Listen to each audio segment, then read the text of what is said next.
ലോക്സഭാ തെരഞ്ഞെടുപ്പിൽ കനത്ത തിരിച്ചടിയേറ്റ് പാർട്ടിയുടെ അടിത്തറ ഇളക്കിയിട്ടും അഹങ്കാരവും ധാർഷ്ട്യവും കൈവിടാതെ CPM സംസ്ഥാന നേതൃത്വം. ചരിത്രത്തിൽ ഇല്ലാത്ത വിധം ജനങ്ങൾ പാർട്ടിയുടെ കരണത്തടിച്ചിട്ടും പരാജയത്തിന്റെ ഉത്തരവാദികളായ നേതാക്കളെ സംരക്ഷിക്കാൻ പാർട്ടിയിൽ വൻ കോട്ടയൊരുങ്ങുന്നു. ജനരോഷത്തിനൊപ്പം സ്വന്തം അണികളും ഒരേ സ്വരത്തിൽ ആവശ്യപ്പെട്ടിട്ടും സംസ്ഥാന സെക്രട്ടറി MV ഗോവിന്ദനെ മാറ്റാൻ സംസ്ഥാന നേതൃത്വം തയ്യാറാകുന്നില്ല. തോൽവിയുടെ ആഘാതത്തിൽ താഴെത്തട്ടിൽ അഴിച്ചുപണി വേണമെന്ന സഖാക്കളുടെ കടുത്ത വികാരം മുഖ്യമന്ത്രി പിണറായി വിജയന്റെ കടും പിടുത്തത്തിന് മുൻപിൽ വഴിമാറുകയാണ്. തീരുമാനങ്ങൾ പാർട്ടിയുടെ ഔദ്യോഗിക ചട്ടക്കൂടിനുള്ളിൽ ഒതുക്കി കേവലം ചർച്ചകൾ മാത്രമാക്കി മാറ്റാനാണ് നീക്കം.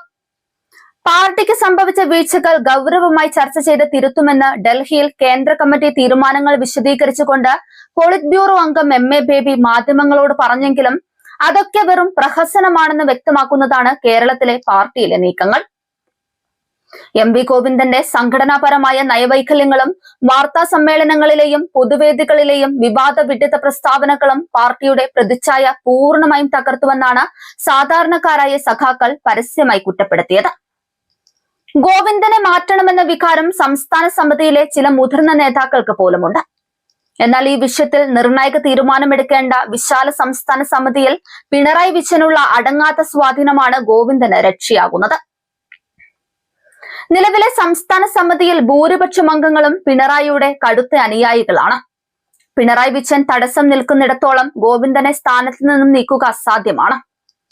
സമാനമായ അവസ്ഥ തന്നെയാണ് കണ്ണൂർ ജില്ലാ കമ്മിറ്റിയിലും നിലനിൽക്കുന്നത്. തെരഞ്ഞെടുപ്പിൽ നാണം കെട്ട പരാജയം ഏറ്റുവാങ്ങിയിട്ടും കണ്ണൂരിൽ ജില്ലാ സെക്രട്ടറി സ്ഥാനത്ത് നിന്ന് KK രാഗേഷിനെയും മാറ്റാൻ ഇടയില്ലെന്ന സൂചനയാണ് പുറത്തുവരുന്നത്. പാർട്ടിയിലെ ഉന്നത നേതൃത്വത്തിന്റെ വഴിവിട്ട സംരക്ഷണം ഉള്ളിടത്തോളം കാലം അണികൾ എത്ര കൂവിയാലും ഒരു മാറ്റവും ഉണ്ടാകില്ലെന്നാണ് ഇത് തെളിയിക്കുന്നത്. തെരഞ്ഞെടുപ്പ് പരാജയത്തിന് കാരണം ജനങ്ങളുമായി ആശയവിനിമയം നടത്തുന്നതിൽ പാർട്ടിക്ക് സംഭവിച്ച വലിയ പോരായ്മയാണെന്ന് MA ബേബിക്ക് തുറന്നു സമ്മതിക്കേണ്ടി വന്നു. പാർട്ടി പ്രവർത്തിക്കുന്നത് ജനങ്ങൾക്ക് വേണ്ടിയാണെന്ന് അവരെ ബോധ്യപ്പെടുത്തുന്നതിൽ വലിയ വീഴ്ച പറ്റി.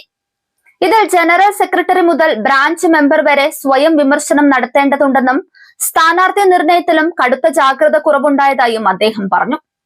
പ്രത്യേകിച്ച് പാർട്ടിയുടെ കോട്ടകളായ പയ്യന്നൂരിലും തളിപ്പറമ്പിലും ഉൾപ്പെടെ ഉയർന്നു വന്ന കടുത്ത വിമർശനങ്ങൾ പാർട്ടി തലത്തിൽ വിശദമായി പരിശോധിക്കുമെന്നും തെറ്റുകുറ്റങ്ങൾ തിരുത്തി മാത്രമേ മുമ്പോട്ട് പോകാനാവൂ എന്നും ബേബി വ്യക്തമാക്കി. തിരുത്തൽ നടപടികളുടെ ഭാഗമായി സ്വയം വിമർശനത്തിന് തയ്യാറാണെന്ന് കേന്ദ്ര നേതൃത്വം പ്രഖ്യാപിക്കുമ്പോഴും താഴെത്തട്ടിൽ മാറ്റം ആഗ്രഹിക്കുന്ന അണികളുടെ അമർഷം ഇരമ്പുകയാണ്. സംസ്ഥാന സമിതിയിലെ ഭൂരിപക്ഷ ബലത്തിൽ തോൽവിക്ക് കാരണക്കാരായ നേതാക്കൾ കസേരയിൽ കടിച്ചു തൂങ്ങിയാൽ വരും ദിവസങ്ങളിൽ പാർട്ടിയിൽ വലിയ തോതിലുള്ള അസംതൃപ്തിക്കും നിസ്സഹകരണത്തിനുമാകും അത് വഴി തുറക്കുക. അതേസമയം സ്വന്തം വീടിന് തീ പിടിച്ചപ്പോൾ ഭരണപക്ഷത്തിനെതിരെ കടുത്ത ആരോപണങ്ങൾ ഉന്നയിച്ച് ശ്രദ്ധ തിരിക്കാനാണ് MA ബേബി ശ്രമിച്ചത്.